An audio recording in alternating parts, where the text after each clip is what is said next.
जिस हुकूमत ने साडा वाह है वो मुगलों को वध के जालिम ने, अंग्रेजों को वध के शैतान ने। 7 मई 2023 ਨੂੰ ਲਾਹੌਰ ਦੇ ਵਿੱਚ ਸਾਡੇ ਜੁਝਾਰੂ ਆਗੂ ਭਾਈ ਪਰਮਜੀਤ ਸਿੰਘ ਪੰਜਵੜ ਦੇ ਕੋਲਡ ਬਲੱਡਡ ਮਰਡਰ ਦੀ ਗੱਲ ਕਰਦੇ ਔਰ ਫਿਰ 18 ਜੂਨ ਨੂੰ ਸਰੀ ਗੁਰਦੁਆਰਾ ਸਾਹਿਬ ਦੇ ਪ੍ਰਸਿੱਧ ਭਾਈ ਹਰਦੀਪ ਸਿੰਘ ਨਿੱਜਰ ਦਾ ਕੋਲਡ ਬਲੱਡਡ ਮਰਡਰ ਹੁੰਦਾ ਹੈ। ਖਾਲਿਸਤਾਨ ਰੈਫਰੈਂਡਮ ਨੇ ਦੁਨੀਆ ਭਰ ਦੇ ਵਿੱਚ ਇਹ ਸੱਚ ਉਜਾਗਰ ਕੀਤਾ ਕਿ ਹਜ਼ਾਰਾਂ ਨਹੀਂ ਲੱਖਾਂ ਦੀ ਗਿਣਤੀ ਸਿੱਖ ਦੁਨੀਆ ਭਰ ਦੇ ਵਿੱਚ ਆਪਣਾ ਆਜ਼ਾਦ ਮੁਲਕ ਚਾਹੁੰਦੇ ਨੇ। ਕੌਮਾਂ ਦੀ ਜ਼ਿੰਦਗੀ ਦੇ ਵਿੱਚ ਵਿਰਲੇ ਮੌਕੇ ਹੁੰਦੇ ਨੇ। 47 ਦੇ ਦੌਰ ਨੂੰ ਅਸੀਂ ਅਕਸਰ ਰਿਗਰੈਟ ਕਰਦੇ ਹਾਂ। ਕਈ ਵਾਰ ਸੈਕੰਡਸ ਦੀ ਗਲਤੀ ਤੁਹਾਨੂੰ ਸਦੀਆਂ ਦੀ ਮਾਰ ਪਵਾਉਂਦੀ ਹੈ, ਪਰ ਖਾਲਸਾ ਜੀ ਅੱਜ ਵਰਲਡ ਆਰਡਰ ਬਦਲ ਰਿਹਾ ਹੈ। 1945 ਦੇ ਵਿੱਚ ਯੂਨਾਈਟਿਡ ਨੇਸ਼ਨਸ ਬਣੀ ਔਰ ਇਹਨਾਂ 80 ਵਰ੍ਹਿਆਂ ਬਾਅਦ ਅੱਜ ਜੋ ਕੁਝ ਅਸੀਂ ਦੇਖ ਰਹੇ ਹਾਂ, ਪ੍ਰੈਜ਼ੀਡੈਂਟ ਟਰੰਪ ਨੂੰ ਕੋਈ ਲਾਈਕ ਕਰੇ ਨਾ ਕਰੇ, ਪਰ ਇੱਕ ਗੱਲ ਯਕੀਨੀ ਹੈ ਕਿ ਜਿਹੜਾ world order post second world war ਹੋਣ ਚਾਹਿਆ ਸੀ ਉਹ ਟੁੱਟ ਰਿਹਾ ਹੈ। ਕਦੇ ਕੋਈ ਸੋਚ ਸਕਦਾ ਹੈ ਕਿ ਉਹ ਤਾਲਿਬਾਨ ਜਿਨ੍ਹਾਂ ਨੂੰ ਅਫਗਾਨਿਸਤਾਨ ਦੇ ਹਵਾਲੇ ਨਾਲ ਹਿੰਦੂ ਤੋਂ ਵੀ ਮਹਿਮੂਦ ਗਜ਼ਰ ਵੀ ਮੁਹੰਮਦ ਗੌਰੀ ਦੀ ਔਲਾਦ ਕਹਿ ਕੇ ਔਰ ਜਿਹਨੇ ਬੁੱਤ ਮੋੜੇ ਸੋਮਨਾਥ ਮੰਦਰ ਦੇ, ਅੱਜ ਉਹਨਾਂ ਦਾ ਵਿਦੇਸ਼ ਮੰਤਰੀ ਮਿਸਟਰ ਮੁਰੱਕੀ ਜਿਹੜਾ ਯੂਨਾਈਟਿਡ ਨੇਸ਼ਨਸ ਦੀ ਟੈਰਰਿਸਟ ਲਿਸਟ ਤੇ ਸਾਰੀ ਹਕੂਮਤ ਹੈ, ਉਹਨੂੰ ਜਵਾਈਆਬਾਦ 6 ਦਿਨ ਰੱਖ ਕੇ ਉਸ ਦੀ ਜਿਹੜੀ ਹੈ ਪਜ਼ੀਰਾਈ ਕਰ ਰਹੇ ਨੇ। ਅੱਜ ਤਾਲਿਬਾਨ ਦਾ ਹਮਦਰਦ ਭਾਰਤ ਬਣਿਆ ਹੋਇਆ ਹੈ। ਬੰਧਨ ਪਰੇ ਕਛੂ ਨਾ ਹੋ ਤੋ ਉਪਾਏ ਕਹੋ ਨਾਨਕ ਅਬ ਕੋਟ ਧਰ ਗਜ ਲਿਓ ਹੋ ਸਹਾਇ ਵਾਲਦ ਹੋਆ ਬੰਧਨ ਛੁਟੈ ਸਭ ਕੁਛ ਹੋਤ ਉਪਾਏ ਨਾਨਕ ਸਭ ਕੁਛ ਤੁਮਰੇ ਹੱਥ ਹੈ ਤੁਮ ਹੀ ਹੋ ਸਹਾਇ। ਵਾਹਿਗੁਰੂ ਜੀ ਕਾ ਖਾਲਸਾ ਵਾਹਿਗੁਰੂ ਜੀ ਕੀ ਫਤਿਹ। ਸਾਹਿਬ ਸ੍ਰੀ ਗੁਰੂ ਗ੍ਰੰਥ ਸਾਹਿਬ ਜੀ ਦੀ ਹਜ਼ੂਰੀ ਵਿੱਚ ਜੁੜੇ ਬੈਠੇ ਸਤਿਗੁਰੂ ਜੀ ਦਾ ਆਪਣਾ ਆਪਾ ਗੁਰੂ ਖਾਲਸਾ ਸਤ ਸੰਗਤ ਜੀਓ, ਹਜ਼ਾਰਾਂ ਨਹੀਂ ਲੱਖਾਂ ਦਾ ਇਕੱਠ ਜਿਹੜਾ ਪਿਛਲੇ ਕਈ ਦਿਨਾਂ ਤੋਂ ਲਗਾਤਾਰਤਾ ਨਾਲ ਅਖੰਡ ਪਾਠ ਸਾਹਿਬ ਸਮਾਗਮ, ਕੀਰਤਨ ਸਮਾਗਮ ਔਰ ਹੁਣ ਜਦੋਂ ਕਿ ਅਸੀਂ ਅੱਜ ਈਦ ਦੇ ਉੱਤੇ ਗੱਲ ਕਰ ਰਹੇ ਹਾਂ, ਨਗਰ ਕੀਰਤਨ ਦੀ ਕੱਲ ਹਜ਼ਾਰਾਂ ਦੀ ਗਿਣਤੀ ਸਿੱਖ ਸੰਗਤਾਂ ਮਾਰਚ ਕਰ ਰਹੀ ਹੈ।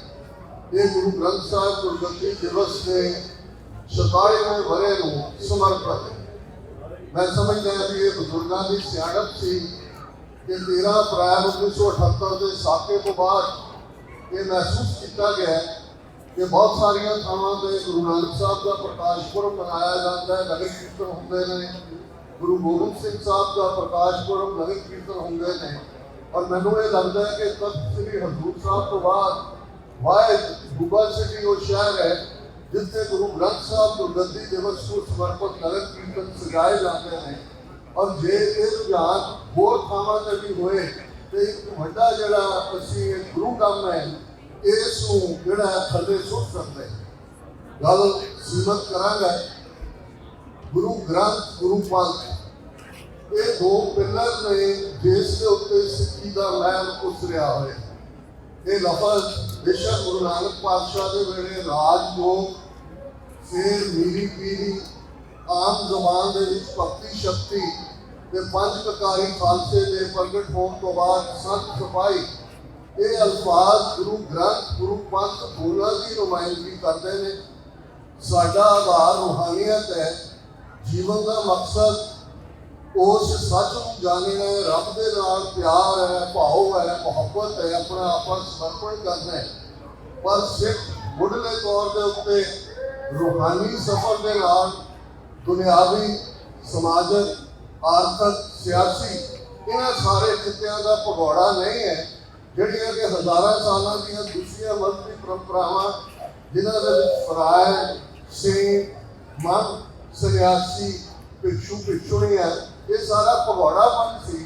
ਤੇ ਇੱਥੇ ਗੁਰੂ ਸਾਹਿਬ ਨੇ ਉਹ ਗਾਡੀ ਰਾਹ ਸਾਨੂੰ ਦਿੱਤਾ ਜਿਸ ਦੇ ਵਿੱਚ ਸੀ ਕਿ ਹੱਸਣਦੇ ਆ, ਖੇਲਣਦੇ ਆ, ਪਹਿਨਣਦੇ ਆ, ਖਾਵਣਦੇ ਆ, ਵਿੱਚੇ ਹੋਵੇ ਮੁਕਤ। ਇਹ ਅਲਟੀਮੇਟਲੀ ਉਹ liberation, salvation within human body ਦੀ ਉਹ ਐਡਵੋਕੇਸੀ ਹੈ ਜਿਸ ਦੇ ਵਿੱਚ ਸਿੱਖ ਇੱਕ ਯੋਧੇ ਦੇ ਤੌਰ ਤੇ ਜਿੱਥੇ ਉਹ ਹਕਾਰਾਂ ਦੇ ਨਾਲ ਲੜਦਾ ਹੈ, ਪੰਜ ਹਕਾਰਾਂ ਨੂੰ ਕਹਿੰਦੇ ਪੰਜ ਹਕਾਰਾਂ ਦੇ ਨਾਲ ਉਸ ਦਾ ਜਿਹੜਾ ਉਹ ਪੂਰਾ ਇੱਕ ਜੰਗ ਹੈ, ਪਰ ਉਹਦੇ ਨਾਲ ਉਹ ਦੁਨਿਆਵੀ ਤੌਰ ਦੇ ਉੱਤੇ ਸਮਾਜਿਕ ਪਿੰਡ ਦੇ ਵਿੱਚ ਬਰਾਬਰੀ ਦਾ ਉਹ ਵਜ਼ਾਹਤ ਕਰਦਾ ਹੈ। ਸਾਹਿਬ ਮੇਰਾ ਇੱਕੋ ਹੈ ਭਾਈ ਇੱਕੋ ਹੈ। ਉਹ ਜ਼ਾਤ ਪਾਤ ਊਚ ਨੀਚ first class second class citizen ਇਹਨਾਂ ਨੂੰ ਲਗਾਉਂਦਾ ਹੈ। ਗੁਰੂ ਨਾਨਕ ਪਾਤਸ਼ਾਹ ਦਾ ਫਰਮਾਨ ਹੈ, ਐ ਜੀ ਨਾ ਹਮ ਉੱਤਮ ਨੀਚ ਨਾ ਮੱਧਮ ਹਰ ਸ਼ਰਨਾਗਤ ਹਰ ਕੇ ਲੋ। ਅਸੀਂ ਉੱਤਮ ਨੀਚ ਮੱਧਮ ਜਿਸ ਨੂੰ ਭਗਤ ਰਵਿਦਾਸ ਜੀ ਨੇ ਫਰਮਾਇਆ ਸੀ ਕਿ ਕਾਇਮ ਦਾਇਮ ਸਦਾ ਪਾਤਸ਼ਾਹੀ ਦੋਮ ਨ ਸੇਮ 100 ਆਹੀ। ਅਵਲ ਦਰਜੇ ਦਾ ਸ਼ਹਿਰੀ ਹਰ ਕੋਈ ਹੈ, ਦੋਮ ਨ same second class third class ਤਾਂ ਨਹੀਂ ਹੈ। ਪਰ ਇਹ ਮੁੱਢਲੀਆਂ ਉਹ ਵੈਲਿਊਜ਼ ਨੇ ਆਰਥਿਕ ਤੌਰ ਦੇ ਉੱਤੇ ਘਰ ਖਾਏ ਕੁਛ ਹੱਥੋਂ ਦੇ ਨਾਨਕ ਰਾਹ ਪਛਾਣੇ ਸੇ ਮੁੱਢਲੇ ਤੌਰ ਤੇ ਉਹ ਸਿੱਖ ਦੀ ਜੀਵਨ ਜਾਤ ਦਾ ਹਿੱਸਾ ਹੈ। ਸਮਾਜਿਕ ਤੌਰ ਤੇ ਉਹ ਚੈਲੰਜ ਕਰਦਾ ਬ੍ਰਾਹਮਣ ਦੀ ਸੁਪਰਾਮੇਸੀ ਨੂੰ, ਉਹ ਚੈਲੰਜ ਕਰਦਾ ਫਰੋਡੀਆਂ ਨੂੰ। ਗੁਰੂ ਨਾਨਕ ਪਾਤਸ਼ਾਹ ਦਾ ਹੀ ਫਰਮਾਨ ਹੈ ਕਿ ਜੇ ਇਸ ਗੱਲ ਦਾ ਧਿਆਨ ਰਹੇ ਕਿ ਕਾਫੀ ਕੂੜ ਬੋਲ ਮਨ ਖਾਏ ਬ੍ਰਾਹਮਣ ਨਾਵੇ ਜੀਆ ਖਾਏ ਜੋਗੀ ਜੁਗਤ ਨ ਜਾਣੈ ਅੰਧ ਤੀਨੇ ਉਜਾੜੇ ਕਾ ਬਲ। ਇਹ ਤਿੰਨ ਸਕੂਲ ਆਫ ਥਾਟ ਜਿਨ੍ਹਾਂ ਨੇ ਉਸ ਸਿੱਧੇ ਦੇ ਲੋਕਾਂ ਨੂੰ ਭਰਮਾਇਆ ਹੋਇਆ ਸੀ ਤੇ ਗੁਰੂ ਨਾਨਕ ਪਾਤਸ਼ਾਹ ਨੇ ਉਹ ਨਿਰਮਲ ਪੰਥ ਜਿਸ ਪ੍ਰਕਾਰ ਭਾਈ ਗੁਰਦਾਸ ਜੀ ਨੇ ਫਰਮਾਇਆ ਮਾਰਿਆ ਸਿੱਖਾ ਜਗਤ ਵਿੱਚ ਨਾਨਕ ਨਿਰਮਲ ਪੰਥ ਚਲਾਇਆ ਜਾਂ ਸ਼ਬਦ ਜਿੱਤੀ ਸਿੱਧ ਮੰਡਲੀ ਕੀਤੋਸ ਆਪਣਾ ਪੰਥ ਨਿਰਾਲਾ। ਇਹੀ ਨਿਰਾਲਾ ਪੰਥ, ਇਹੀ ਪੰਥ ਉੱਤਮ ਪੰਥ। ਸੁਣਿਓ ਗੁਰ ਸੰਗਤ ਤਹਿ ਮਿਲਨ ਜਬ ਤਰਾਸ ਬਿਤਾਈ ਇੱਕ ਅਰਦਾਸ ਭਾਟ ਕੀਰਤ ਦੀ ਗੁਰੂ ਰਾਮਦਾਸ ਰਾਖੋ ਸ਼ਰਣਾਈ। ਇਹੀ ਉੱਤਮ ਪੰਥ ਖਾਲਸਾ ਪੰਥ ਦੇ ਰੂਪ 1699 ਈਸਵੀ ਦੀ ਵਿਸਾਖੀ ਨੂੰ ਪ੍ਰਗਟ ਹੁੰਦਾ ਹੈ। ਔਰ ਧਾਰਾ ਤੌਰ ਦੇ ਉੱਤੇ ਜਿਹੜੇ ਮੁੱਢਲੇ ਸਿੱਖੀ ਦੇ ਪ੍ਰਿੰਸੀਪਲ ਸੀ ਗੁਰੂ ਸਾਹਿਬ ਨੇ ਪੰਜਾਂ ਨੂੰ ਸੰਬੋਧਨ ਹੁੰਦਿਆਂ ਫਰਮਾਇਆ, ਅੱਜ ਤੋਂ ਤੁਹਾਡੀ ਕੁਲ ਨਾਸ ਕਰਮ ਨਾਸ ਕਿਰਤ ਨਾਸ ਵਰਣ ਨਾਸ ਪਰਮ ਨਾਸ ਤੁਸੀਂ ਖਾਲਸੇ ਨੂੰ ਸਵਾਗਤ ਮਨਾਇਆ।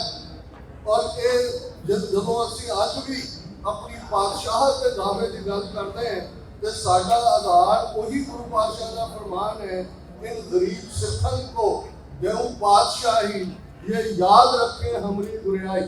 असी बॉर्न पातशाह है, बॉर्न सॉवरन है। जो कैप्टन मरे ने भाई रतन सिंह भंगू ਨੂੰ ਪੁੱਛਿਆ ਸੀ ਕਿ ਇਹ ਤੁਹਾਡਾ ਜਿਹੜਾ ਕਲੇਮ ਹੈ ਰਾਇਲਟੀ ਦਾ ਬਾਦਸ਼ਾਹ ਦਾ ਕਿੱਥੋਂ ਆਇਆ ਤੇ ਉਹਨਾਂ ਨੇ ਕਿਹਾ ਵੀ ਸਾਨੂੰ ਸਤਿਗੁਰੂ ਨਾਨਕ ਨੇ ਜਿਹੜੀ ਇਹ ਪਾਤਸ਼ਾਹ ਦਿੱਤੀ ਹੈ। ਪ੍ਰੋਫੈਸਰ ਪੂਰਨ ਸਿੰਘ ਨੇ ਯਾਦ ਦਹਾਨੀ ਕਰਵਾਈ ਕਿ ਇਹ ਗੱਲ ਯਾਦ ਰੱਖੋ, ਧੁਰਤੀ ਆਜ਼ਾਦ ਇਹ ਸਤਿਗੁਰ ਦੇ ਬੰਦੇ ਕੁਰਸੀ ਆਜ਼ਾਦ। ਔਰ ਅੱਜ ਪਿਛਲੇ 77 ਸਾਲਾਂ ਤੋਂ ਜਿਸ ਹਕੂਮਤ ਨੇ ਸਾਡਾ ਵਾਹ ਹੈ ਉਹ ਮੁਗਲਾਂ ਤੋਂ ਵੱਧ ਕੇ ਜ਼ਾਲਮ ਨੇ, ਅੰਗਰੇਜ਼ਾਂ ਤੋਂ ਵੱਧ ਕੇ ਸ਼ੈਤਾਨ ਨੇ, ਪਰ ਖਾਲਸੇ ਨੇ ਇਸ ਚੈਲੰਜ ਨੂੰ ਕਬੂਲ ਕੀਤਾ। ਅੱਜ ਜਦੋਂ ਅਸੀਂ ਇਸ ਮੁਕਾਮ ਤੇ ਗੱਲ ਕਰ ਰਹੇ ਹਾਂ ਤੇ ਇਸ ਗੱਲ ਦੀ ਯਾਦ ਦਹਾਨੀ ਰਹੇ ਗੁਰੂ ਗ੍ਰੰਥ ਔਰ ਗੁਰੂ ਪੰਥ ਇਹ ਇੰਟਰਵਾਈਨਡ ਨੇ, ਬੱਝੇ ਹੋਏ ਨੇ। ਜਿਵੇਂ ਭਾਈ ਲੱਥੇ ਤੇ ਅਬਦੁੱਲੇ ਨੇ ਪਹਿਲੀ ਵਾਰ ਗਾ ਕੇ ਸੀ ਅਕਾਲ ਤਖਤ ਤੇ ਉਸ ਦੋ ਤਲਵਾਰੀ ਬੱਧੀਆਂ, ਇੱਕ ਮੀਰੀ ਦੀ ਇੱਕ ਪੀਰੀ ਦੀ। ਬਣਨਾ ਹੁੰਦਾ ਹੈ ਕਿ ਇਨਸੈਪਰੇਬਲ, ਪਹਿਲੀਆਂ ਆਪਣੀ ਥਾਂ ਤੇ ਹੈ, ਇਹ ਇਨਸੈਪਰੇਬਲ ਹੈ। ਤੇ ਜੇ ਗੁਰੂ ਪੰਥ ਜਿਹੜਾ ਕਿ ਗੁਰੂ ਗ੍ਰੰਥ ਦੀ ਕਿਤਾਬ ਹੈ, ਜਿਹੜਾ ਗੁਰੂ ਗ੍ਰੰਥ ਸਾਹਿਬ ਦੇ ਹਜ਼ੂਰ ਉਸ ਸਰਬੱਤ ਦੇ ਭਲੇ ਦੇ ਮੈਸੇਜ ਨੂੰ ਦੇਣ ਵਾਲਾ ਹੈ, ਜੇ ਉਹਦੇ ਤੇ ਚੈਲੰਜ ਹੈ ਤੇ ਫਿਰ ਮੈਂ ਯਾਦ ਦਹਾਨੀ ਕਰਵਾ ਦਿਆਂ। ਵੱਡੇ ਘੱਲੂਘਾਰੇ ਤੋਂ ਬਾਅਦ ਉਸ ਸ਼ਾਮ ਜਿਸ ਘੱਲੂਘਾਰੇ ਸੂਰਜ ਚੜ੍ਹਨ ਤੋਂ ਸੂਰਜ ਡੁੱਬਣ ਤੱਕ ਉੱਪਰ ਹੀੜੇ ਦੇ ਉਸ ਮੁਕਾਮ ਤੇ ਮੀਲਾਂ ਤੱਕ ਫੈਲਿਆ ਘੇਰਾ, ਜਿਸ ਦੇ ਵਿੱਚ ਲਗਭਗ ਅੱਧੀ ਸਿੱਖ ਕੌਮ 40 ਤੋਂ 50 ਹਜ਼ਾਰ ਜਿਹੜੇ ਨੇ ਉਹ ਸ਼ਹੀਦ ਹੁੰਦੇ ਨੇ। ਬਹੁਤ ਸਾਰੇ ਬਜ਼ੁਰਗ ਬੀਬੀਆਂ ਬੱਚੇ ਨੇ ਤੇ ਜਿਹੜੇ ਸਰਵਾਈਵਰ ਨੇ ਉਹਨਾਂ ਤੋਂ ਵੀ ਕੋਈ ਐਸਾ ਨਹੀਂ ਹੈ ਜਿਹਦੇ ਸਰੀਰ ਤੇ ਜ਼ਖਮ ਨਾ ਹੋਏ। ਖਾਲਸਾ ਦਲ ਦੇ ਆਗੂ ਸਰਦਾਰ ਜੱਸਾ ਸਿੰਘ ਵਾਲੀਆ ਦੇ ਸਰੀਰ ਤੇ 22 ਫੱਟ ਨੇ। ਔਰ ਉਸ ਸ਼ਾਮ ਜਿਹੜੀ ਅਰਦਾਸ ਪੰਥ ਨੇ ਗੁਰੂ ਚਰਨਾਂ ਵਿੱਚ ਕੀਤੀ ਉਹ ਅਰਦਾਸ ਸੀ, ਪੰਥ ਕੀ ਰਾਖੋਗੇ तो ग्रंथ की रहेगी नाथ, पंथ न रहा तो तेरा ग्रंथ कौन मानेगा। हे वाहिगुरु बॉडी करो ਪੰਥ ਦੀ ਰੱਖਿਆ ਕਰੋ। ਜੇ ਪੰਥ ਹੋਏਗਾ ਤਾਂ ਗੁਰੂ ਗ੍ਰੰਥ ਸਾਹਿਬ ਦਾ ਮਾਨਵ ਕਲਿਆਣਕਾਰੀ ਸਰਬੱਤ ਦੇ ਭਲੇ ਦਾ ਸੁਨੇਹਾ ਕੁੱਲ ਦੁਨੀਆ ਤੱਕ ਪਹੁੰਚ ਸਕੇਗਾ। ਅੱਜ ਇਹ ਸਾਡੇ ਸਾਹਮਣੇ ਚੈਲੰਜ ਹੈ। ਪਿਛਲੇ 2 ਵਰੇ ਬਹੁਤ ਵੱਡੇ ਗੇਮ ਚੇਂਜਰ ਹੋਏ ਨੇ। ਜਦੋਂ ਅਸੀਂ 15 ਜੂਨ ਵਾਲੇ ਦਿਨ 2023 ਭਾਈ ਅਵਤਾਰ ਸਿੰਘ ਖਿੰਡਾ ਦੀ ਸ਼ਹਾਦਤ ਦੀ ਗੱਲ ਕਰਦੇ, ਉਸ ਤੋਂ ਠੀਕ 1 ਮਹੀਨਾ ਪਹਿਲਾਂ 7 ਮਈ 2023 ਨੂੰ ਲਾਹੌਰ ਦੇ ਵਿੱਚ ਸਾਡੇ ਜੁਝਾਰੂ ਆਗੂ ਭਾਈ ਪਰਮਜੀਤ ਸਿੰਘ ਪੰਜਵੜ ਦੇ ਕੋਲਡ ਬਲੱਡਡ ਮਰਡਰ ਦੀ ਗੱਲ ਕਰਦੇ, ਔਰ ਫਿਰ 18 ਜੂਨ ਨੂੰ ਸਰੀ ਗੁਰਦੁਆਰਾ ਸਾਹਿਬ ਦੇ ਪ੍ਰਸਿੱਧ ਭਾਈ ਹਰਦੀਪ ਸਿੰਘ ਨਿੱਜਰ ਦਾ ਕੋਲਡ ਬਲੱਡਡ ਮਰਡਰ ਹੁੰਦਾ ਹੈ। ਔਰ 3 ਮਹੀਨੇ ਬਾਅਦ 18 ਸਤੰਬਰ 2023 ਨੂੰ ਜਸਟਿਨ ਟਰੂਡੋ ਕੈਨੇਡਾ ਦੀ ਪਾਰਲੀਮੈਂਟ 'ਚ ਖਲੋ ਕੇ ਇੰਡੀਅਨ ਸਟੇਟ ਨੂੰ ਇਸ ਲਈ ਜ਼ਿੰਮੇਵਾਰ ਦੱਸਦੇ ਨੇ। ਉਹਨਾਂ ਦੇ 6 ਡਿਪਲੋਮੈਟ ਜਿਨ੍ਹਾਂ 'ਚ ਉਹਨਾਂ ਦਾ ਹਾਈ ਕਮਿਸ਼ਨਰ ਸੰਜੇ ਵਰਮਾ ਵੀ ਸ਼ਾਮਲ ਹੈ, ਉਹਨਾਂ ਨੂੰ ਪਰਸੋਨਾ ਨਾਨ ਗ੍ਰੇਟਾ ਕਿ ਇੱਥੇ ਨਹੀਂ ਚਾਹੀਦੇ ਕਹਿ ਕੇ ਮੁਲਕ ਚੋਂ ਕੱਢਿਆ ਜਾਂਦਾ ਹੈ। ਬਹੁਤ ਕੁਝ ਬਦਲਿਆ ਹੈ। ਖਾਲਿਸਤਾਨ ਰੈਫਰੈਂਡਮ ਨੇ ਦੁਨੀਆ ਭਰ ਦੇ ਵਿੱਚ ਇਹ ਸੱਚ ਉਜਾਗਰ ਕੀਤਾ ਕਿ ਹਜ਼ਾਰਾਂ ਨਹੀਂ ਲੱਖਾਂ ਦੀ ਗਿਣਤੀ ਸਿੱਖ ਦੁਨੀਆ ਭਰ ਦੇ ਵਿੱਚ ਆਪਣਾ ਆਜ਼ਾਦ ਮੁਲਕ ਚਾਹੁੰਦੇ ਨੇ। ਇੰਡੀਆ ਦਾ ਐਜ਼ ਏ ਰੋਕ ਸਟੇਟ ਜਿਹੜਾ ਡਰਟੀ ਚਿਹਰਾ ਇਹਨਾਂ 2 ਸਾਲਾਂ ਦੇ ਵਿੱਚ ਦੁਨੀਆ ਦੇ ਸਾਹਮਣੇ ਆਇਆ ਹੈ। ਅੱਜ ਸਾਨੂੰ ਬਾਹਰਲਾ ਮੀਡੀਆ ਕੋਈ ਖਾਲਿਸਤਾਨੀ ਟੈਰਰਿਸਟ ਨਹੀਂ ਕਹਿੰਦਾ, ਉਹ ਖਾਲਿਸਤਾਨੀ ਐਕਟਿਵਿਸਟ ਦੇ ਤੌਰ ਤੇ। ਔਰ ਪਹਿਲੀ ਵਾਰ ਹੈ ਕਿ ਸਾਡੀ ਮੂਵਮੈਂਟ ਨੂੰ ਉਸ ਰਡਾਰ ਸਕਰੀਨ ਦੇ ਉੱਤੇ ਇਸ ਮੁਲਕ ਦੇ ਵੀ opinion maker, law maker, decision maker ਦੇਖ ਰਹੇ ਨੇ। ਔਰ ਉਹਦੀ ਜਿਵੇਂ ਅਸੀਂ ਪਿਛਲੇ ਕੱਲ US ਕਾਂਗਰਸ ਦੇ ਵਿੱਚ ਤੁਹਾਡੇ ਇਸ ਫ੍ਰੈਂਚੋ ਬੈਠ ਦੇ ਕਾਂਗਰਸਮੈਨ ਮਿਸਟਰ ਬਾਲਾਡੇਓ ਜਿਹੜੇ ਕਿ ਕਾਂਗਰੈਸ਼ਨਲ ਸਿੱਖ ਕਾਕਸ ਦੀ ਰਿਪਬਲਿਕਨ ਚੇਅਰ ਦੇ ਚੇਅਰਮੈਨ ਨੇ, ਉਹਨਾਂ ਨੇ ਜਿਹੜਾ ਪੇਸ਼ ਕੀਤਾ ਰੈਜ਼ੋਲੂਸ਼ਨ 4 ਹੋਰ ਕਾਂਗਰਸਮੈਨਾਂ ਦੇ ਨਾਲ 30,000 ਦੀ ਫਿਗਰ ਨਵੰਬਰ ਦੇ ਪਹਿਲੇ ਹਫਤੇ 41 ਵਰੇ ਪਹਿਲਾਂ ਸਿੱਖ ਨਸਲਕੁਸ਼ੀ ਦੀ ਹੈ। ਅੱਜ 1 ਨਵੰਬਰ ਦਾ ਦਿਨ ਹੈ ਤੇ ਜਦੋਂ ਅਸੀਂ ਇਹ ਗੱਲ ਕਰ ਰਹੇ ਹਾਂ, ਜੇ ਅਸੀਂ ਨਵੰਬਰ 84 ਦੀ ਨਸਲਕੁਸ਼ੀ ਦੀ ਗੱਲ ਨਾ ਕਰੀਏ, ਬੀਤੇ ਕੱਲ ਸ਼ਹੀਦ ਭਾਈ ਬੇਅੰਤ ਸਿੰਘ ਜੀ ਦਾ ਸ਼ਹੀਦੀ ਦਿਨ ਸੀ, ਹੈਲੋਵੀਨ ਵਾਲਾ ਦਿਨ ਔਰ ਘੋਸਟ ਦੇ ਪੁੱਤਾਂ ਦਾ ਦਿਨ ਜਿਹਨੂੰ ਕਦੇ ਯੂਰਪ ਵਾਲੇ ਕਹਿੰਦੇ ਸਨ, ਤੇ ਇੱਕ ਬਲੱਡ ਥਰਸਟੀ ਸਿੱਖਾਂ ਦੀ ਉਹ ਭੁਗਤਣੀ ਜਿਸ ਨੂੰ ਸ਼ਹੀਦ ਭਾਈ ਬੇਅੰਤ ਸਿੰਘ ਸੁਖਵੰਤ ਸਿੰਘ ਨੇ ਨਰਕਾਂ ਦਾ ਰਾਹ ਦਿਖਾਇਆ। ਸਾਡਾ ਪ੍ਰਾਈਡ ਵੀ ਹੈ, ਸਾਡੇ ਨਾਲ ਚੱਲ ਰਹੀ ਪਰਸੀਕਿਊਸ਼ਨ ਵੀ ਹੈ, ਪਰ ਅੱਜ ਇਹ ਸਾਡੇ ਸਾਹਮਣੇ ਗੋਲਡਨ ਅਪਰਚੁਨਿਟੀ ਹੈ। ਕੌਮਾਂ ਦੀ ਜ਼ਿੰਦਗੀ ਦੇ ਵਿੱਚ ਵਿਰਲੇ ਮੌਕੇ ਹੁੰਦੇ ਨੇ। 47 ਦੇ ਦੌਰ ਨੂੰ ਅਸੀਂ ਅਕਸਰ ਰਿਗਰੈਟ ਕਰਦੇ हैं। मैं भी उर्दू का एक कपड़ेट अक्सर दोहराता है कि वो वक्त भी देखा तारीख की घड़ियों ने, जब लम्हों ने खता की सदियों ने सजा पाई। कई बार सेकंड्स की गलती ਤੁਹਾਨੂੰ ਸਦੀਆਂ ਦੀ ਮਾਰ ਪਾਉਂਦੀ ਹੈ, ਪਰ ਖਾਲਸਾ ਜੀ ਅੱਜ ਵਰਲਡ ਆਰਡਰ ਬਦਲ ਰਿਹਾ ਹੈ। 1945 ਦੇ ਵਿੱਚ ਯੂਨਾਈਟਿਡ ਨੇਸ਼ਨਸ ਬਣੀ ਔਰ ਇਹਨਾਂ 80 ਵਰ੍ਹਿਆਂ ਬਾਅਦ ਅੱਜ ਜੋ ਕੁਝ ਅਸੀਂ ਦੇਖ ਰਹੇ ਹਾਂ, ਪ੍ਰੈਜ਼ੀਡੈਂਟ ਟਰੰਪ ਨੂੰ ਕੋਈ ਲਾਈਕ ਕਰੇ ਨਾ ਕਰੇ, ਪਰ ਇੱਕ ਗੱਲ ਯਕੀਨੀ ਹੈ ਕਿ ਜਿਹੜਾ world order post second world war ਹੋਣ ਚਾਹਿਆ ਸੀ ਉਹ ਟੁੱਟ ਰਿਹਾ ਹੈ। ਮੁਲਕਾਂ ਦੀਆਂ ਸਰਹੱਦਾਂ ਬਦਲ ਰਹੀਆਂ ਨੇ, ਨਵੇਂ ਅਕਾਰਡ ਹੋ ਰਹੇ ਨੇ, ਨਵੇਂ ਚੈਲੰਜਸ ਆ ਰਹੇ ਨੇ। ਕੱਲ ਤੱਕ ਦੇ ਦੋਸਤ ਅੱਜ ਦੁਸ਼ਮਣ ਨਜ਼ਰ ਆ ਰਹੇ ਨੇ। ਕਦੇ ਕੋਈ ਸੋਚ ਸਕਦਾ ਹੈ ਕਿ ਉਹ ਤਾਲਿਬਾਨ ਜਿਨ੍ਹਾਂ ਨੂੰ ਅਫਗਾਨਿਸਤਾਨ ਦੇ ਹਵਾਲੇ ਨਾਲ ਹਿੰਦੂ ਤੋਂ ਵੀ ਮਹਿਮੂਦ ਗਜ਼ਨਵੀ ਮੁਹੰਮਦ ਗੌਰੀ ਦੀ ਔਲਾਦ ਕਹਿ ਕੇ ਔਰ ਜਿਹਨੇ ਬੁੱਤ ਤੋੜੇ ਸੋਮਨਾਥ ਮੰਦਰ ਦੇ, ਅੱਜ ਉਹਨਾਂ ਦਾ ਵਿਦੇਸ਼ ਮੰਤਰੀ ਮਿਸਟਰ ਮੁਟੱਕੀ ਜਿਹੜਾ ਯੂਨਾਈਟਿਡ ਨੇਸ਼ਨਸ ਦੀ ਟੈਰਰਿਸਟ ਲਿਸਟ ਤੇ ਸੜੇ ਸਾਰੀ ਹਕੂਮਤ ਦੇ ਉਹਨੂੰ ਜਵਾਈਆਂ ਵਾਂਗ 6 ਦਿਨ ਰੱਖ ਕੇ ਉਸ ਦੀ ਜਿਹੜੀ ਆ ਪਜ਼ੀਰਾਈ ਕਰ ਰਹੇ ਨੇ, ਉਹਨੂੰ ਦਿਓਬੰਦ ਦੇ ਵਿੱਚ ਭੇਜ ਰਹੇ ਨੇ। ਅੱਜ ਤਾਲਿਬਾਨ ਦਾ ਹਮਦਰਦ ਭਾਰਤ ਬਣਿਆ ਹੋਇਆ। ਇਹ ਮੈਂ ਇਸ ਲਈ ਕਿਹਾ ਕਿ ਬੇਸ਼ੱਕ ਉਹ ਪ੍ਰੌਕਸੀ ਵਾਰ ਤਾਲਿਬਾਨ ਕੋਲ ਲੜਵਾਉਣਾ ਚਾਹੁੰਦੇ ਨੇ ਪਾਕਿਸਤਾਨ ਦੇ ਖਿਲਾਫ, ਪਰ ਸਿੱਖਾਂ ਨੇ ਬੜੀ ਮੈਚੋਰਿਟੀ ਦਾ ਇਜ਼ਹਾਰ ਕੀਤਾ ਜਦੋਂ 7, 8, 9, 10 ਮਈ ਨੂੰ ਮਿਜ਼ਾਈਲ ਡਰੋਨ ਵਾਰਫੇਅਰ ਪਾਕਿਸਤਾਨ ਔਰ ਇੰਡੀਆ ਦੇ ਵਿਚਾਲੇ ਹੋਈ। ਸਿੱਖਾਂ ਨੇ ਨਿਊਟਰਲ ਸਟੈਂਸ ਲਿਆ। ਸਿੱਖਾਂ ਨੇ ਕਿਹਾ this is not our war. On one side is Kartarpur Sahib, on other side is Darbar Sahib. We don't want this war. So आज ਅਸੀਂ majority ਦੇ ਨਾਲ 35 ਮਿਲੀਅਨ ਸਿੱਖ ਨੇਸ਼ਨ ਇਸ ਮੁਕਾਮ को ਯੂਬਾ ਸਿਟੀ ਦਾ ਇੱਕ ਬਹੁਤ ਵੱਡਾ ਮੁਕਾਮ ਹੈ। ਕੱਲ ਭਾਈ ਹਰਪਾਲ ਸਿੰਘ ਜੀ ਕਥਾ ਕਹਿ ਰਹੇ ਸੀ ਤੀਰਥ ਸਥਾਨ ਬਣ ਗਿਆ। ਕੋਈ ਇਹਦੇ ਸ਼ੱਕ ਨਹੀਂ ਹੈ। ਤੁਹਾਡੀ ਆਵਾਜ਼ ਜਦੋਂ ਇੱਥੋਂ ਜਾਂਦੀ ਹੈ ਜਾਏਗੀ, ਇਹ ਭਾਰਤੀ ਹਕੂਮਤ ਉਹਨਾਂ ਦੇ ਟੌਟ ਪਟੌਟ ਉਹਨਾਂ ਲਈ ਮੈਸੇਜ ਵੀ ਹੈ। ਅੱਜ ਸ਼ਹੀਦਾਂ ਦੇ ਡੁੱਲੇ ਖੂਨ ਦਾ ਹੱਕ ਲੈਣ ਦੀ ਗੱਲ ਜਿਹੜੀ ਸਭ ਪਿੰਡਾਂ ਵਾਲਿਆਂ ਨੇ ਕਹੀ ਸੀ, ਉਸ ਦਾ ਵਕਤ ਆ ਗਿਆ। ਸਿਰ ਜੋੜ ਕੇ ਬੈਠੀਏ, ਵੀ ਐਗਰੀ ਟੂ ਡਿਸਐਗਰੀ, ਇਸ ਦੇ ਉੱਤੇ ਸਾਡਾ ਫੋਕਸ ਹੋਏ। ਔਰ ਮੈਂ ਕੰਕਲੂਜਨ ਦੇ ਵਿੱਚ ਜਿੱਥੇ ਮੁਬਾਰਕਬਾਦ ਦੇਣਾ ਚਾਹੁੰਦਾ ਹਾਂ ਗੁਰਦੁਆਰਾ ਕਮੇਟੀ ਨੂੰ, ਬਹੁਤ ਸੱਜਾ ਤੁਹਾਡਾ ਪ੍ਰਬੰਧ ਹੈ। ਪਾਰਕਿੰਗ ਤੋਂ ਲੈ ਕੇ ਹਰ ਸਾਲ ਬਹੁਤ ਜ਼ਿਆਦਾ ਇੰਪਰੂਵਮੈਂਟ ਹੁੰਦੀ ਹੈ।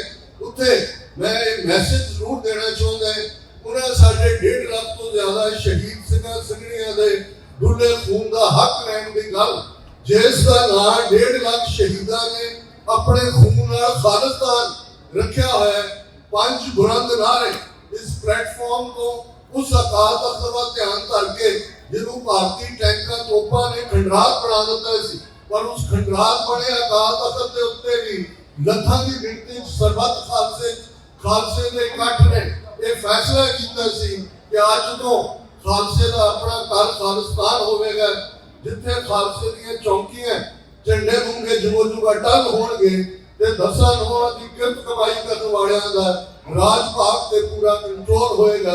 ਉਸ ਅਕਾਲ ਤਖਤ ਨੂੰ ਆਪਣੇ ਮਨ ਦੀਆਂ ਨਜ਼ਰਾਂ ਸਾਹਮਣੇ ਲਿਆਓ। ਇਸ ਮੁਕਾਮ ਤੋਂ ਇਹ ਮੈਸੇਜ ਆਏ ਕਿ 35 ਮਿਲੀਅਨ ਸਿੱਖ ਨੇਸ਼ਨ ਦਰਿਆਏ ਜਮਨਾ ਤੋਂ ਵਾਘਾ ਤੱਕ independent sovereign nation Khalistan Indian army ਜੈਕਟਬੁੱਕ को लिबरेट कराने के लिए वचनबद्ध है।